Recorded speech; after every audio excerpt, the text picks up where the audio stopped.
তুমি বহু সঙ্গীত পরিচালকের সঙ্গে কাজ করেছো, যাদের অধিকাংশই আজকের জগৎ থেকে বিদায় নিয়েছেন। বড় বড় প্রডিউসারের সঙ্গে কাজ করেছো, বড় বড় হিরোইন তোমার গান তাদের লিপে দিয়েছেন। তো সেই সমস্ত কথাগুলো আমি তোমাকে জিজ্ঞেস করবো যে তার স্মৃতি তোমার কি রকম আছে। সে তো হবে প্রায় 45 বছর, 43 তুমি প্রথম গান করেছো, এটা হলো 93, 50 বছর। তার মানে তুমি 10 বছর বয়সে গান শুরু করেছো। তো এই সম্বন্ধে কিছু বল, প্রথম গান তুমি কি গেয়েছো?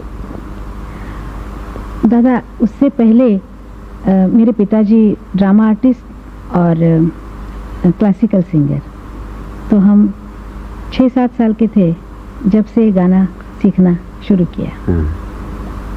और वो जो पहला गाना मैंने गाया था वो कोल्हापुर में एक हिंदी फिल्म, मराठी फिल्म। अच्छा हाँ, गान হচ্ছে चला चला नवबाला गुंफू चला सुममाला चला चला। आमी और लता दी हमें 2 जनों ने मिलके गाया था। अच्छा, डुएट था। डुएट। अच्छा, तुम्हारा मेमोरी बहुत अच्छा है, अभी तक याद है वर्ड्स।